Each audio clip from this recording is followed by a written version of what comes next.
I have so many conflicting thoughts about this album. Let's go ahead and get into my very tortured review of the Tortured Poets Department. Hello, everybody. I'm KJ Miller. Welcome back to my channel. Before we get into anything you should know, I did give some of my initial reactions over on TikTok, so you should follow me there at IAM_KJ Miller. What I am giving now is a review now that I've really had time to dig into this album. And my thoughts now are not the same as my thoughts before. And there's a big reason for that. There's also a big reason for the fact that I do consider this to be a fairly tortured review. And that is because when I first listened to this album the very first time, which was 3 a.m. on Friday, I did not have all of the context that the Swifties have now given me. Over the weekend, I learned just how much of this album is almost certainly about Matty Healy. And I'm not going to lie, that is a tough pill to swallow.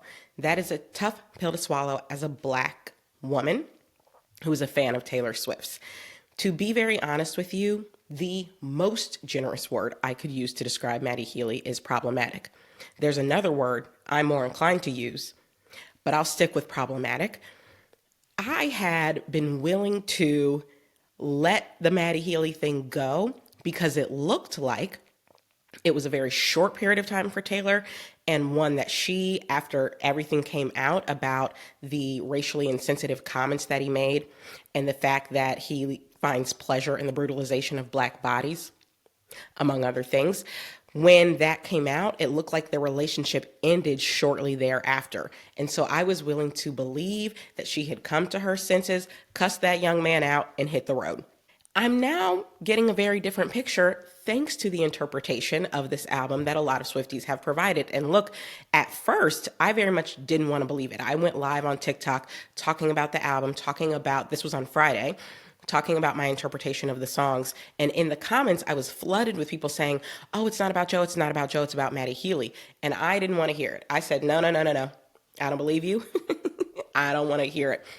But over the weekend, I had the chance to engage with a lot more content, and people, really dug into these lyrics and dug up the receipts about the timeline of the relationship, and all of the little Easter eggs dropped that point pretty clearly to a lot of these songs being about him. And I have to be honest, it has changed the relationship I'm able to have with the album. Not the relationship I want to have, the relationship I'm able to have with the album. Now, all of that said, I want to be clear. One, Taylor has not come out and said, yo, this is an album all about Matty Healy. And so this is still speculation. And two, she would not be the first woman to fall in love with someone who you realize is maybe a little bit crazy, a little bit out there, a little bit offensive, but you don't realize the full gist of how terrible they are. She would not be the first person to do that. So I say that to say, has this revelation colored my interpretation of the album? Yes, it has. Has it fully shaped my interpretation of the album? No, it hasn't. I'm still somewhere in this in-between place. I'm not over on this extreme where I can say, oh, just forget about it. It doesn't matter. Just, think your own thoughts. You don't have to worry about who it's about. I can't get there, but I'm also not all the way in this extreme where I'm saying, oh, she really fucked with that man hard, so it's going to be a wrap for me. I can't be in either of those places. So I'm somewhere in the middle where, since I don't know exactly what it means for me, I'm going to do my best to set that aside for a minute and just tell you how this album is landing for me, generally speaking. And I will just say, for me personally, I don't get nearly as much joy out of doing the decoding thing that I think a lot of Swifties find joy in, and trying to pinpoint exactly who she's talking about and the exact moment in time of her relationship this song may have fallen in. In some ways, I think that's fun, but in some ways, it takes me out of being able to enjoy what the song means for me. Ultimately, I'm not listening for the sole purpose of figuring out every aspect of Taylor Swift's relationship. I'm just not. I don't care that much. I care a little bit, but I don't care so much that I need her songs to act as some sort of map of her entirety of her relationships. I'm listening for what the songs can mean for me, for what they can make me feel, for the memories they can rouse in my mind. That's why I'm listening. So I also am just not the person who finds a ton of joy in doing all of the decoding. And that's another reason why I think I am able to an extent to try and separate some of what I have learned about this album being about someone I have no respect for and who I think is highly problematic. And again, that's my generous word. Separate that from my feelings on the music. I do still think there's an ability in me to do that, and that's exactly what I'm going to try to do in the rest of the review. Okay, so first let's talk about my overall perspective on the album.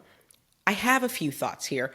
The first is I do think Taylor delivers on the promise of this album if we take the title to be a promise. The title is The Tortured Poets Department, and I believe she very much delivers on giving us a lot of tortured poetry. I think she also delivers because there are many times where the torture part of it doesn't seem to apply just to the poems, but also to the poet.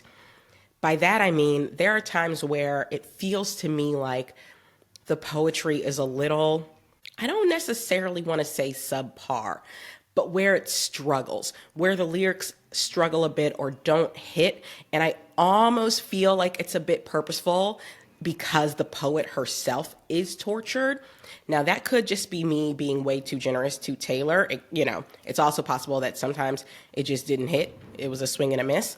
But there are some lyrics to me that land in a way that make it feel like it's not just the poetry that's tortured, it's the poet as well. I'll give you an example. In So High School, when she says, "Touch me while your bros play Grand Theft Auto," on the one hand, I get it. It's a song about high school, so all the lyrics are a bit juvenile. On the other hand, to me, this lands as kind of a little cringy, but I get it because I feel like, again, the poet herself is tortured. She's talking about being back in a new relationship, back in the excitement of it, where you're a little, I don't know, all over the place and aren't always going to craft the world's most intellectual and interesting lyric. That's one example. Another example, of course, is the lyric everybody's been losing their mind over, and I hate it here, where she says, "I'd choose the 1830s without all the racists."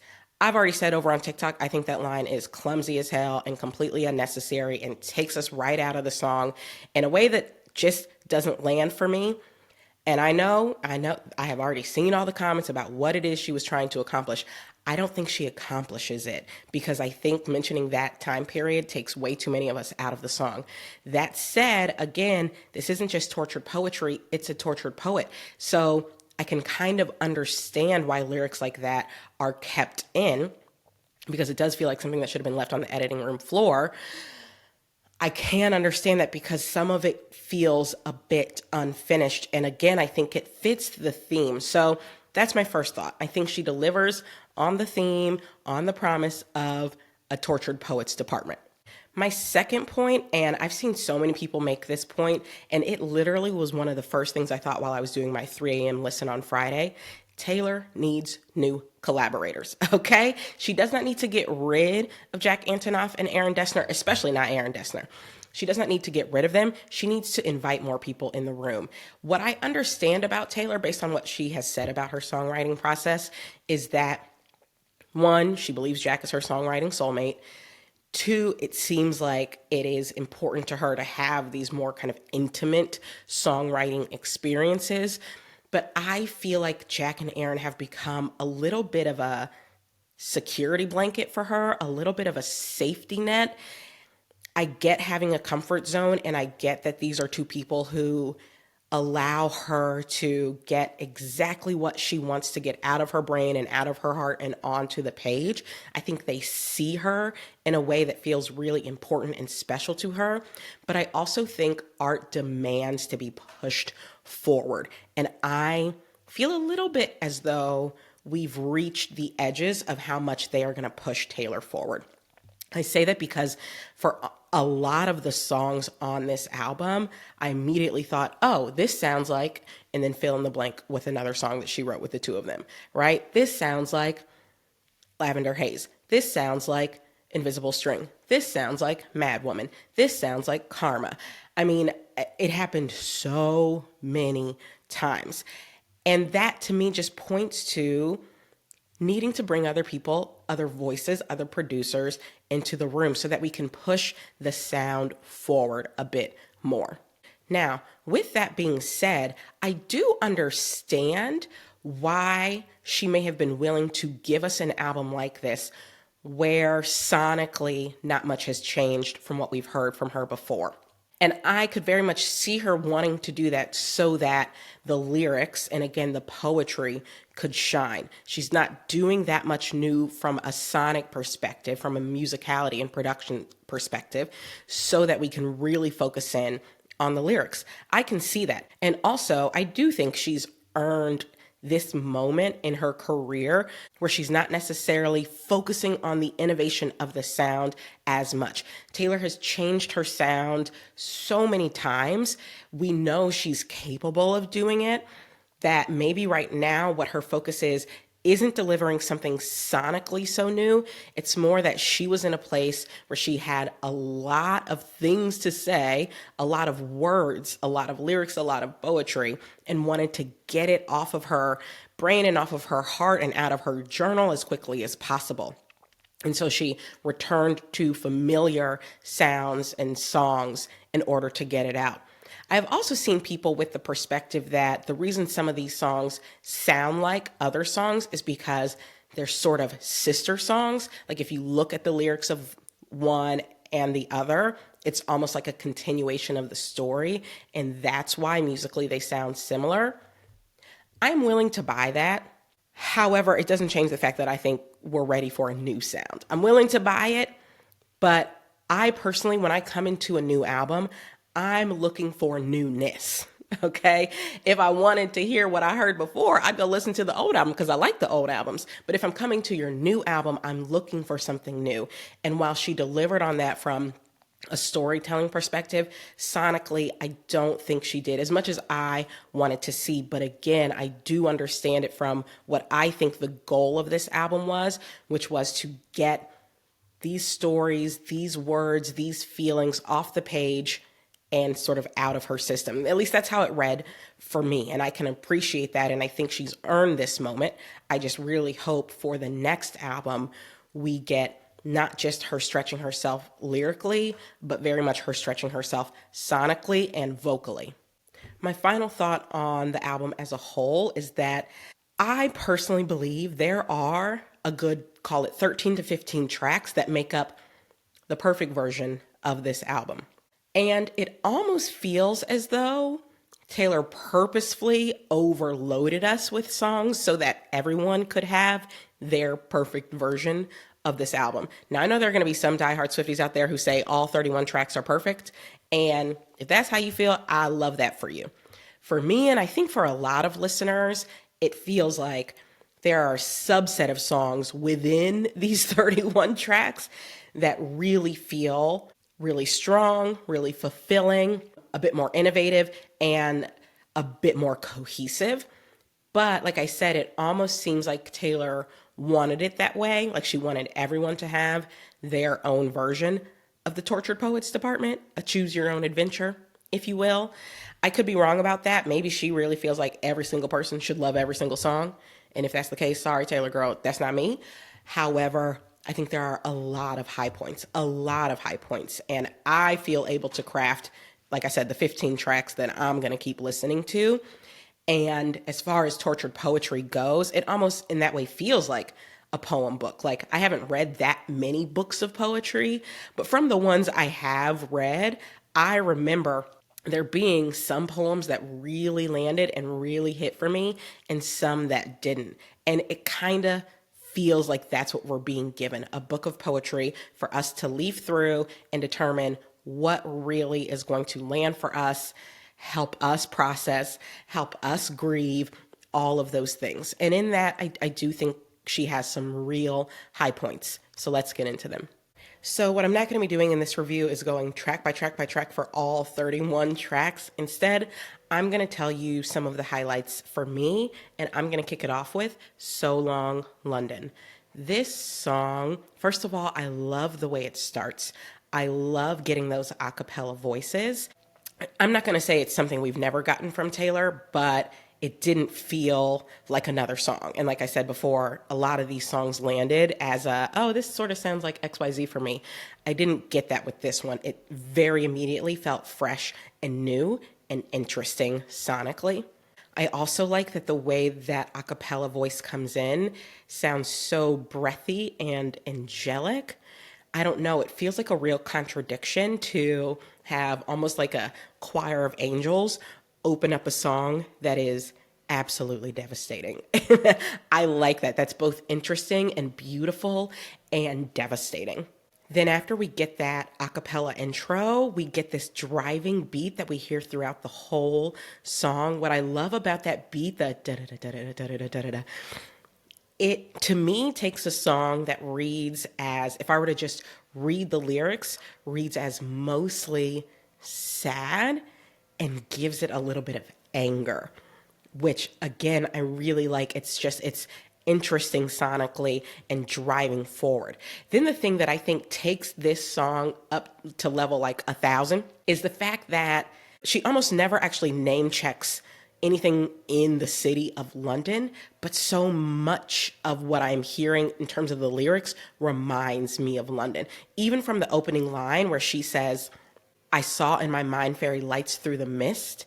Now, when I was in London, it was Christmas time, but there were fairy lights all over. I don't know if London is just like that, but like fairy lights are actually what I picture too when I picture London. And then through the mist, obviously London is a very foggy town. So I feel like from the very opening line, even though she's not saying, you know, yo, I was over there by the Big Ben, she's not name checking anything specific within London. She immediately puts us in the city of London, which I think she does with other lyrics throughout the song, which takes this, like I said, up 1,000 notches. There are just so many lyrics in this song that are absolutely brilliant and devastating. I love the line, how much sad did you think I had? I don't know about y'all, but that line for me, because I do think when you're in a relationship that isn't working, you do get to the place sometimes where the other person just assumes, oh, she'll keep putting up with it. I know she's sad, but she loves me, so she'll keep putting up with it. And she's saying, how much did you think I truly could take? Like really and truly. I also love the line, you swore that you loved me, but where were the clues? I died on the altar waiting for the proof. Because altar here to me obviously is immediately invoking like the wedding altar, but also like the sacrificial altar. And in fact, the next line is, you sacrificed us to the gods of your bluest days. Taylor's ability for that turn of phrase to say a word and immediately make you think of it two ways. I mean, she to me is unparalleled in that.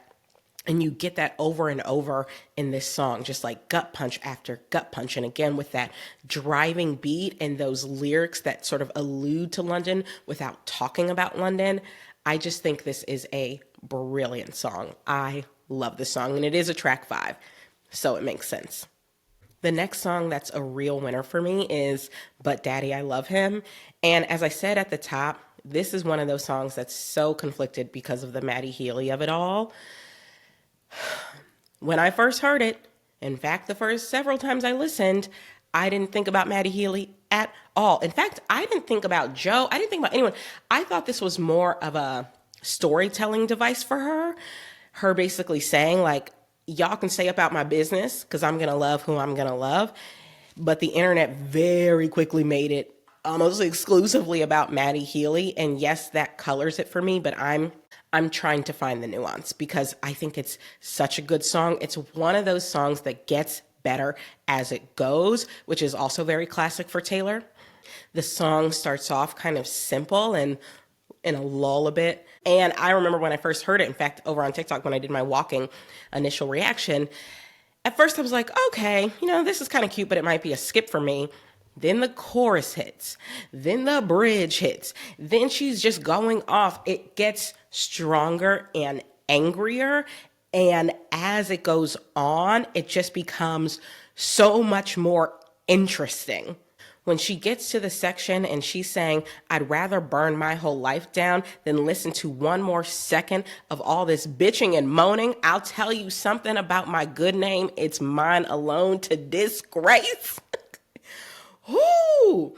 I wish she wasn't talking about Matty Healy, because that is a bar after a bar after a bar, and it hits. And I love when we get angry Taylor. I mean, this song has so much of what I love when we get angry Taylor, when we get going off Taylor.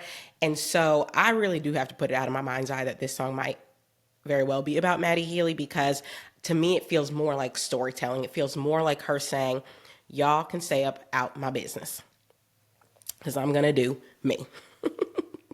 And I like that. I mean, who's never felt that before? Who has never felt like y'all can keep it quiet, keep it to yourself? Okay. This is about me and my man, my man, my man. So I love the energy on this song. I love the lyrics. I love the buildup. I don't love the subject matter, if it is in fact about that man. And I'm just going to have to do the internal work later to figure out if I'm going to keep listening or not. Now let's talk about Florida, because this song, I am so surprised by how much I like it. I have to tell you, I'm not a Florence and the Machine person. In fact, for years I've been referring to them as Florence from the Machine, which, you know, was always my little way of shading the fact that I didn't like them. But Florence did her big one with this. This song is so much harder than I thought it was going to be. First of all, that boom, boom, boom, boom, boom. Every time Florida hits, you know, it was jarring the first time I heard it, but I like it. I also love the escapism of this song, because I do feel like, now I don't really mess with Florida like that anymore because of how the Republicans are out there moving. That's for another video. However, I very much do feel like Florida is the place for escape, particularly Miami. Like, Florida is where you go when you need to get away from it all. And this song has that energy, like, get me the fuck out and take me to Florida. So I love how hard hitting it is. And I will say, Florence, her vocals on this song are so satisfying. And that is a wild thing for me to say, because that's the very thing I always wasn't a big fan of. Her voice sounded, I don't know, nasally to me, or something about the tone of it has always felt a bit grating. But for whatever reason on this song, it is working. When Florence says, me and my ghost, we had a hell of a time. Yes, I'm haunted, but I'm doing just fine. Love it. Love it. Love it. I pretty much love her whole verse. I saw somebody give a review where they tried to call this whole verse, like, I think juvenile or not her best. Y'all listening to a different song, okay? Because this whole verse eats. She says, and the hurricane with my name when it came, I got drunk and I dared it to wash me away. To open up like that, like, I am willing for this hurricane, this place, to just take me up and let me go. That's how done I am with everything going on in my life. Just wash me on out to sea. It just is such a great way to start this verse. And then she keeps hitting. She goes on to say, so I did my best to lay to rest all of the bodies that have ever been on my body. I'm sorry, but I think this song goes so hard. I think Florence sounds amazing. I think the lyrics, they just drive home this point. I'm trying to get up out and get away. Let the hurricane take me. Let me give myself this little time sharing Destin. Everything about it is giving escapism in a way that feels fresh. This is another one of those songs, like I said at the top, there are a lot of songs where I hear it and I think, oh, this kind of sounds like so-and-so. I didn't feel that at all with this one. I felt like this is fresh, it's new, it's fun, and I think a lot of that is because Florence and the Machine are here. And what do you know? It's only Taylor and Florence who are credited as writers, which is probably why it does feel so fresh. Clock it. And that brings me to Who's Afraid of Little Old Me. Now, this is one of the songs where Taylor is the only writer credited, and it's one of my favorites. Again, I think when we get out of her comfort zone with Jack and Aaron, we get some newness, we get some pushing, and I'm here for it. What I love about this song is that Taylor chose to really go for it on the chorus with her vocal. She hits that chorus at a full belt, something I personally don't think we hear enough of from Taylor ever on any album. I want more, more, more. That's the whole thing I kept thinking on this song. Girl, when she hit that, I said, Taylor, you better do it again and again and again and again. Give me an album of that. Pushing yourself vocally. Let us hear it. Let us have it, because you can do it. I think I love Folklore and I love Evermore. Those are two of my top three. It's Folklore, Evermore, and Reputation. Those are my top three. But I think she got a little comfortable with the like breathy sing-songy, and I'm good with it. It fits her voice. But Miss Ma'am, we now know you got more to you. Okay? So I want more of it, and I love how she delivers it like this belt scream, who's afraid of little old me, and then pulls it all the way back and immediately says, well, you should be. Ooh, clock that. I think this song, it's fun.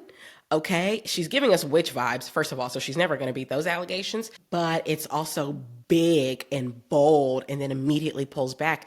That sonically is so fun to listen to. And then the lyrics just are also just, they're fun. She's basically saying, y'all are trying it, keep trying it. Keep trying it. And I love when we get that version of Taylor. I love this pre-chorus. If you wanted me dead, you should have just said, nothing makes me feel more alive. This is Taylor talking her shit, and I love when Taylor talks her shit. I really, really do, because it feels like a juxtaposition. Just because I think like in her natural state, Taylor is very sweet, and fairly mild mannered, but then she gets up in the booth and she talks her shit, and it feels like a really satisfying payoff because it's just not her natural state. And so that pre-chorus and then bringing us into these lyrics. So I leap from the gallows and I levitate down your street, crash the party like a record scratch as I scream, who's afraid of little old me? Top of her voice, top of her belt, you should be.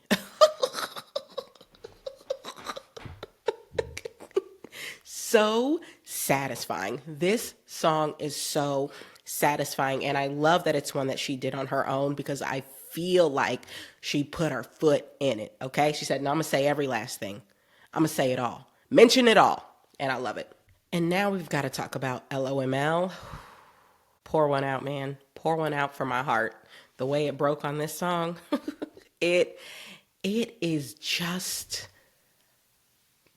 beautiful, devastating, heartbreaking, gut-wrenching. Every lyric is a kick in the gut. Every single one. She did not let up. She didn't let up from the moment the piano brought us in to the very last line, which of course is, you're the loss of my life. Miss Ma'am did not let up. And I have yet to listen to it without crying, because that sort of grief over a heartbreak, over a loss, whether you're currently going through it or not, the like sense memory of that level of grief is just something that guts me when I hear this song. Even just from the very opening lyric, who's gonna stop us from waltzing back into rekindled flame if we know the steps anyway? She immediately is putting me in the mind frame of someone who deeply understands what she has is slipping away and in fact needs to, but also understands that she's somewhat powerless from continuing to come back. Because I think about that phrase, rekindled flame. In some ways, it feels like a good thing. It's a rekindled flame, like a love light that's continuing to burn. On the other hand, it's a fire and you're continuing to get burned. So just from that opening line even, and then who's going to stop us from waltzing back when we know the steps? We've done this before. We know how to find our way back. Even if we shouldn't be here, even if it's unhealthy, even if it's no longer making sense, we know how to do it. So who's going to stop us? I mean, that's the opening line, y'all. That's how she opens the song. Then she says, we embroidered the memories of the time I was away, stitching we were just kids, babe. What I take this to mean is this is a relationship that has taken time off before. And when they've come back, they've tried to gloss it up, right? Instead of accepting, we've taken this time off, it's happened more than once. Maybe that's a sign that this isn't working. They've tried to put rose-colored glasses on it and say, actually, we did it because we were kids, we were young, but now we know what we're doing, right? It's like when you try to make it make sense. You try to rationalize something that, in fact, shouldn't be rationalized. That's how I interpret that lyric. She follows it up by shortly thereafter saying, I thought I was better safe than starry-eyed. Oh, Taylor girl, Taylor girl. I thought I was better safe as in safe in your arms, safe back in this place that I knew, and at least, the devil than starry-eyed, out there wondering, looking for something better. I chose safety. It's like she's already told a whole story. I'm 3-4 lyrics in. She's already told a whole story and painted a whole picture. This is why we love Taylor Swift. Y'all want me to hate this woman. And I have to tell you, this is it. This is why when she writes like this and gives us a whole world in 4 lines, there just aren't that many people doing it. I hate to tell you. There just aren't that many people moving like this, writing like this. And when she says in the chorus, still alive, killing time at the cemetery, never quite buried. Again, she is painting this picture so vividly and so beautifully of a relationship where both people know, both people are aware this isn't working, but neither can get themselves to leave. It's almost a tale as old as time. I don't know anyone who's ever been in love who hasn't been through something like that. But her ability to put words to it so beautifully. Never quite buried. We're standing here at the cemetery. Okay, we know it's dead, but it's not buried. I mean, it's beautiful. This song is beautiful. It is devastating. And then, of course, you get that turn of phrase at the end because she spends all this time saying, I've been the love of your life. You've called me that 1,000,000 times, and you're the loss of mine. It was never not going to hit, Taylor. It was never not going to hit. You did that. My God. Now, the last song from part 1 I want to talk about is The Smallest Man Who Ever Lived. You know I had to talk about this one. The ending of this song is what seals it for me as just like, top tier Taylor. But even from the very beginning, first of all, she starts the song with a sigh. That's how she starts the song. When I heard the sigh, I said, oh no. Oh no, I don't know what's about to happen, but I know it's about to go down. She said, no, keep the sigh in, okay? Don't edit it out. People need to know what I was thinking and feeling when I started singing this little song. And then the first lyric is, was any of it true? Bitch, if somebody starts off that way talking to me, hang it up. I know I did something wrong, okay? Was any of it true? What a way to start a song. And it never lets up. This song is sad, yes, but mostly angry.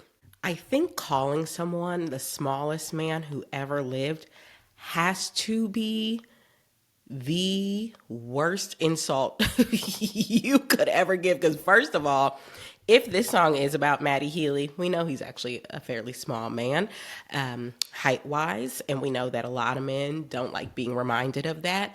But also, I mean, essentially, you don't measure up. And in fact, one of the lyrics is, you never measured up in any measure of a man. I don't know how you could say anything more egregiously hurtful. She said, you gonna feel it. You gonna feel it with this one, my man. And I like that. I mean, I like that she let him have it. I don't like how much of this album may be about this man, but if you're gonna sing to somebody as terrible as I believe he is, this what we gotta be singing, okay? This right here is what we gotta be singing. When she gets to the end and it's just building and building and building and getting honestly angrier and angrier and angrier. I mean, she starts by saying, were you sent by someone who wanted me dead? Did you sleep with a gun underneath our bed?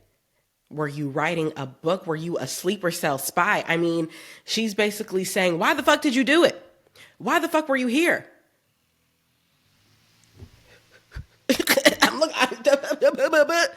Why did you do it? Why did you come and play with my time and play in my face? You see, this is what I'm hearing when I'm when I'm hearing these lyrics. Why were you here? What was it? Okay. I love that. And it just keeps going. She keeps driving. She said, I'm not going to let up. No. I really want to know. She keeps going. I would have died for your sins and said I just died inside. And you deserve prison, but you won't get time. I mean, then she says, hold on. You crashed my party and your rental car. I love the word rental car here because she's saying you never meant to be here for a long time. You never meant to be here for a long time. You ain't even buy the car. You rented it because you knew you were going to come in and zip right back out. I mean, she is letting this man have it. And thank God. Okay? And I'm just going to read the last little bit of these lyrics because the way when this song ended, I had nothing left to say but God damn. And it's because of these words here that she ends on. She says, you said normal girls were boring, but you were gone by the morning. You kicked out the stage lights, but you're still performing. And in plain sight you hid, but you are what you did. And I'll forget you, but I'll never forgive the smallest man who ever lived. I mean, really and truly, if I knew that song were about me, the way I would have to go on vacation for a long time. For a long time. Just a quick cut to say, I'm going to give you part 2 in the next video, so join me back here tomorrow so you can see the rest.